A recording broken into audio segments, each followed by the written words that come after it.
Learners number system पढ़ने के बाद हमें पढ़ना है एक बहुत ही इंपॉर्टेंट टॉपिक जिसका नाम है कॉन्ट्राडिक्शन मेथड, या जिसको हम उसके क्वेश्चन से पहचान सकते हैं। जब हमारे पास क्वेश्चन आते हैं तो under root something is irrational, यानी कि अब जब हमने इरेशनल नंबर को जान लिया, अब हमें प्रूव करना है कि वो इरेशनल है। इरेशनल यानी कि इसको हम P अपॉन Q नहीं लिख पाएंगे, और इसमें हम यूज करते हैं एक बहुत ही फेमस मेथड, इसको बोला जाता है कॉन्ट्राडिक्शन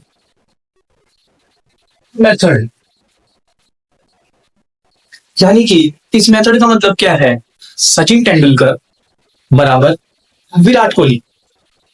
मुझे प्रूव करना है कि Sachin Tendulkar not equal to Virat Kohli, मुझको ये प्रूव करना है। तो इसको प्रूव कैसे किया जाए?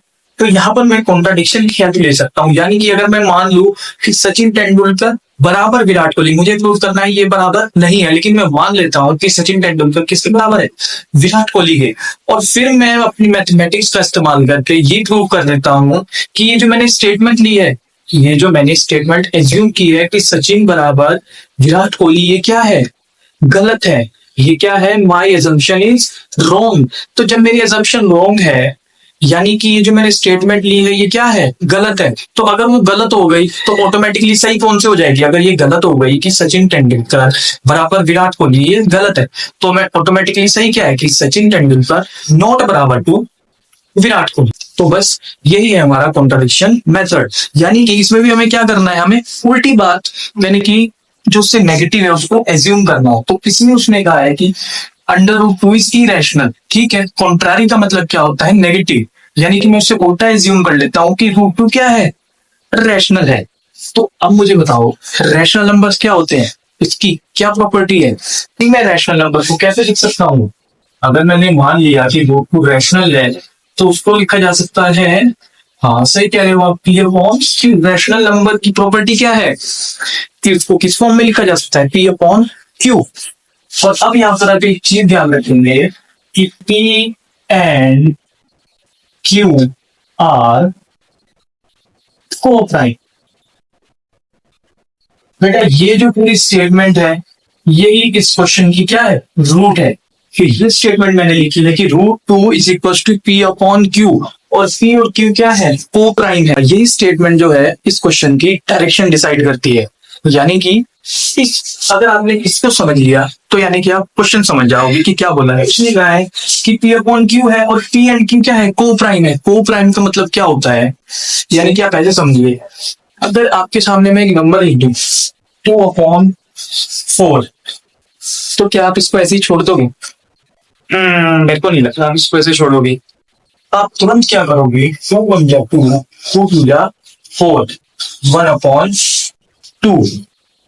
तो बेटा इसी को ही बोलते हैं को-प्राइम। ठीक है, ये तो रैशनल नंबर है, इसको हम रैशनल नंबर काउंट कर सकते हैं 2/4। लेकिन 2/4 क्या हम छोड़ते हैं कभी क्वेश्चन में? नहीं। हमें जहां लगता है इसको कैंसिल कर देना चाहिए, हम कैंसिल कर देते हैं। तो बेटा यहीं पे ये 1/2, ये जो P अपॉन Q क्या है? को-प्राइम है। को-प्राइम का मतलब इन दोनों में कोई भी कुछ भी कॉमन नहीं है, यानी कि इसमें कोई भी कॉमन फैक्टर नहीं होगा। इसको आप एक टेबल से काट ही नहीं सकते, ये एक नंबर से डिविजिबल नहीं होंगे। ये 1 और 2, क्या कोई ऐसा टेबल है जिससे डिविजिबल हो जाए? कोई ऐसा नंबर जिससे ये दोनों कट जाए? है कोई ऐसा नंबर? नहीं है। तो ये P अपॉन Q की क्या है? को-प्राइम है। यानी कि इनमें कुछ भी कॉमन नहीं आएगा, ये एक किसी भी नंबर से डिविजिबल नहीं होंगे। ये जैसे 1/2 है, ये भी ऐसे का ऐसा ही रहेगा, सिंपलेस्ट फॉर्म इसकी नहीं होगी। बस इसी स्टेटमेंट को मैं गलत प्रूव कर दूंगा, और उसी को जब मैंने गलत प्रूव कर दिया तो यानी कि मेरी असम्पशन ये गलत है। मैंने रैशनल कैसे मान लिया? ये तो पॉसिबल ही नहीं है। तो अगर वो रैशनल नहीं है तो वो ऑटोमेटिकली क्या हो जाएगा? मैंने बताया था अगर एक नंबर रैशनल नहीं है तो किस में जाएगा? इरेशनल में। अगर वो इरेशनल नहीं है तो वो क्या है? रैशनल है। बस इस स्टेटमेंट को गलत प्रूव करना है, सिर्फ इतना सा काम। तो ठीक है, थोड़ा सा इसको पहले सॉल्व कर। तो आप देख सकते हैं कि ये कौन क्यों है, क्रॉस मल्टीप्लाई करिए। रूट टू क्यू बराबर P, उसके बाद में कर देता हूं स्क्वायरिंग बोथ साइड्स। उससे क्या हुआ कि रूट टू क्यू का स्क्वायर बराबर आ गया P स्क्वायर। अब देखो बेटी मल्टीप्लाई में ये स्क्वायर रूट टू का भी है, क्यू का भी है।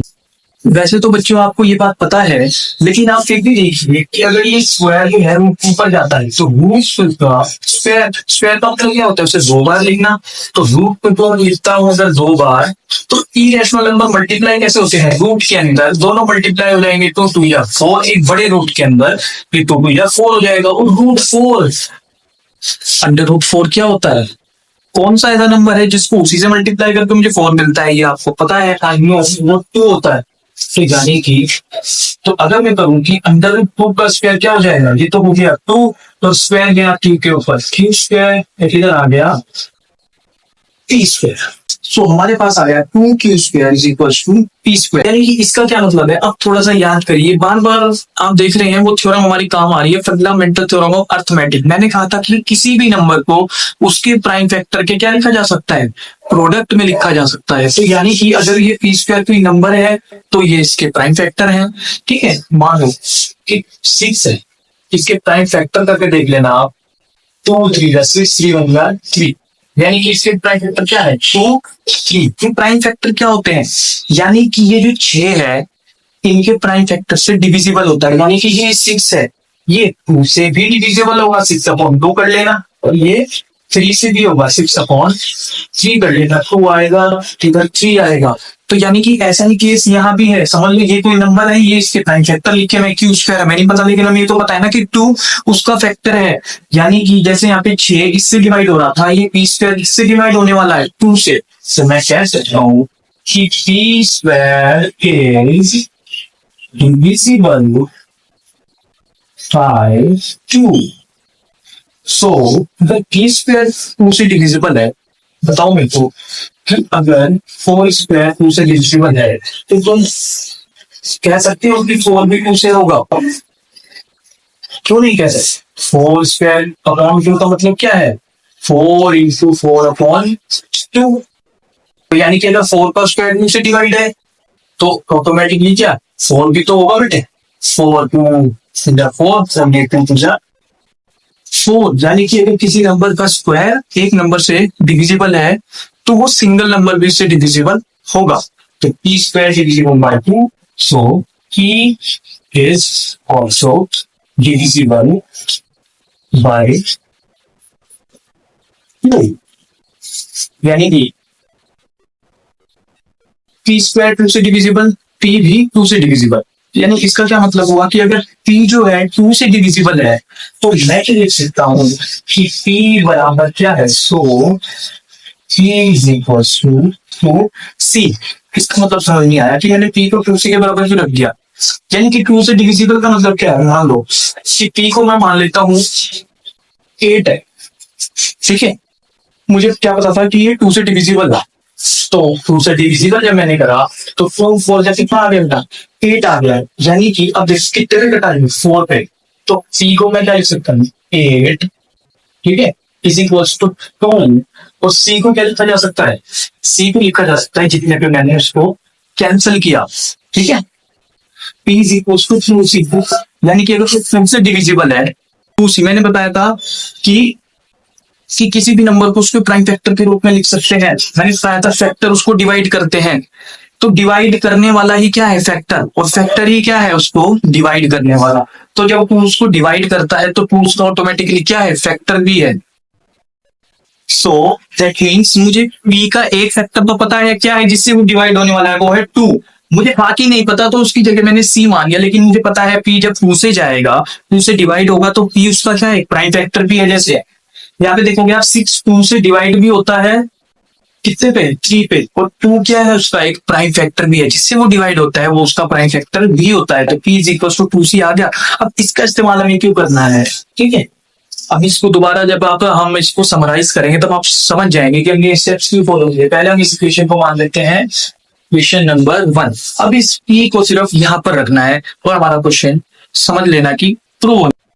सो हमारे पास आया p is equal to 2c, ठीक है, हम रख देते हैं put p is equal to 2c in equation number 1। हम इसको वन में रख देते हैं, तो 2q स्क्वायर तो ऐसे ही रहा इज इक्वल टू, ऊपर क्या है स्क्वायर है, अब p की जगह क्या रखना है, ये पूरा 2c, तो क्यू सी का स्क्वायर, अब मैंने बताया था मल्टीप्लाई है तो स्क्वायर क्या है, 2 का भी है और किसका है, सी का भी। So 2 cube square is equal to 2 टू जा 4, क्योंकि ये स्क्वायर 2 पे भी गया तो क्या होगा, 2 टू जा 4, सी पे भी गया तो सी का square.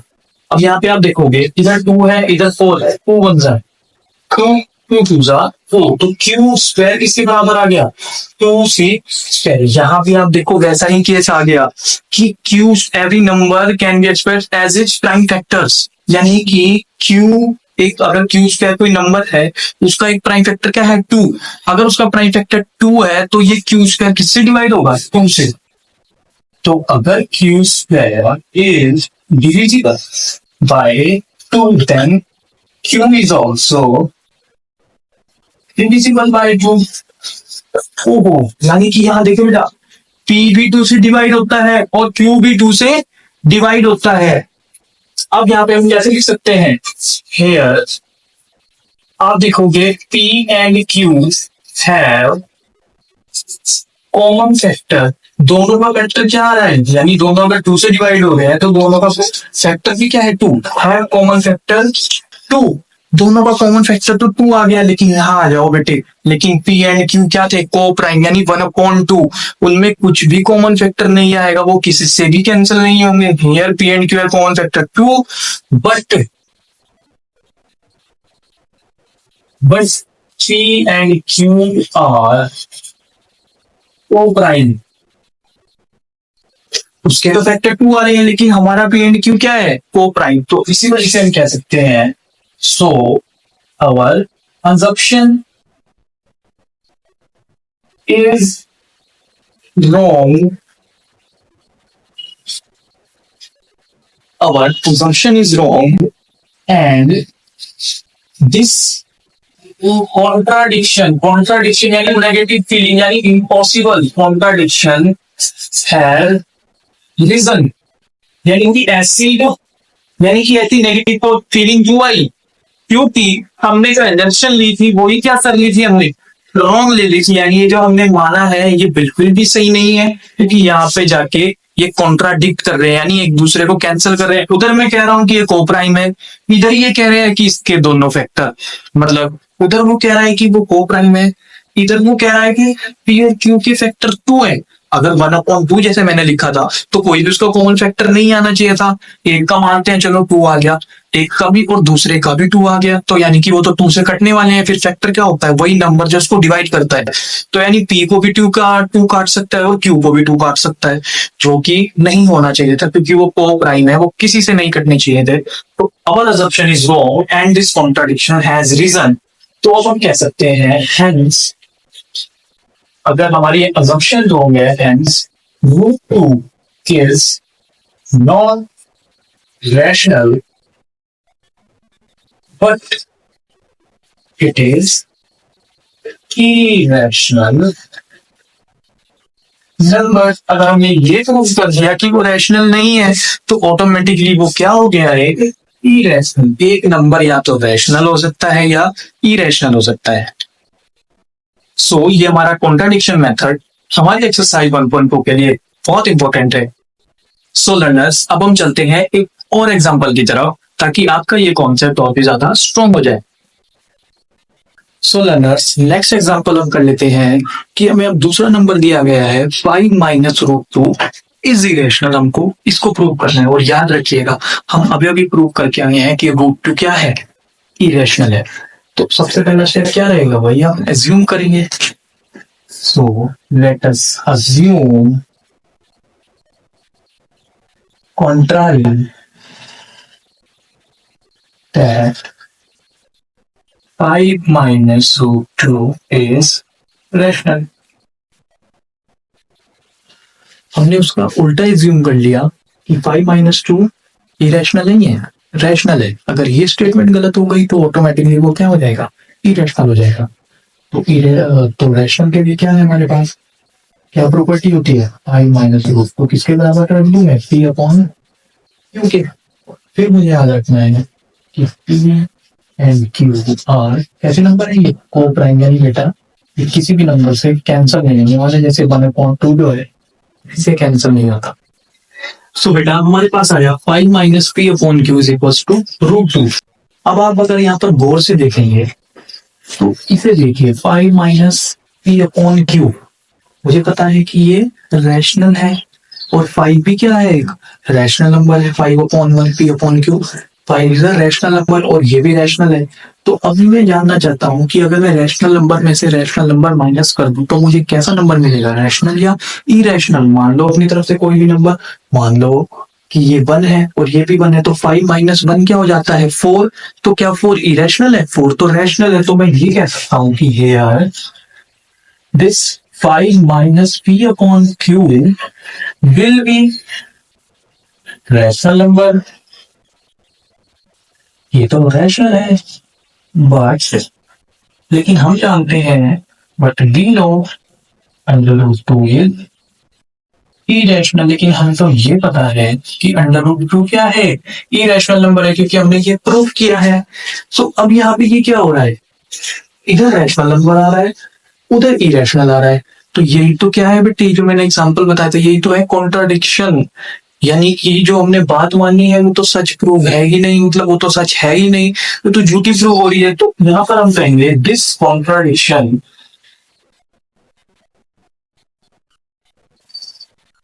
Has reason due to our wrong assumption. Assumption यानी कि जो हमने माना था, हमने जो माना वो गलत है, इसी वजह से ये विरोधाभास, ये कॉन्ट्राडिक्शन, ये नेगेटिव फीलिंग हो गया देखने को मिल गई है। So we can say that, five minus under is not rational, क्योंकि हमने क्या माना था, रैशनल, और उसी के लिए कॉन्ट्राडिक्शन आ गई। तो रैशनल तो ये नहीं है। So for 5 minus under is not rational number, but it is a it is an irrational number। So बेटा हम रैशनल एज्यूम करते हैं, थोड़ा सा मैथ लगाने के बाद हम वहां पे कॉन्ट्राडिक्शन दिखा देते हैं, और उसके बाद हम क्या देते हैं, ये जो हमने माना ये गलत है, तो अगर ये गलत है तो इससे ऑपोजिट वाली बात सही हो जाएगी। यानी अगर ये रैशनल नहीं है तो ऑटोमेटिकली क्या है, ये इरेशनल नंबर है। सो लर्नर्स, ये था हमारा इंट्रो पार्ट 2 एक्सरसाइज 1.2 के लिए। अब हम नेक्स्ट वीडियो में करने वाले हैं एक्सरसाइज 1.2 इसी तरीके से सीखते हो। Thank you.